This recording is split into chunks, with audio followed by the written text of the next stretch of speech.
Hi everyone, in this video guide I'm gonna show you how to download and install ZenGo cryptocurrency wallet application on your iPhone.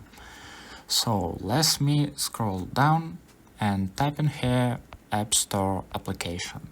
After that tap on Go button and then tap on search icon at the bottom right corner. And type in the search bar ZenGo Wallet and tap on search. After that, scroll down until you find ZenGo Crypto and Bitcoin Wallet and just tap on Get button, and then you should to do double click to install. And now I'm gonna wait a couple of seconds. So there you go. Tap on open. If you find this video helpful, please consider subscribe to our channel and give it a thumbs up. And also you can watch this new video or this playlist about cryptocurrency. See you next time.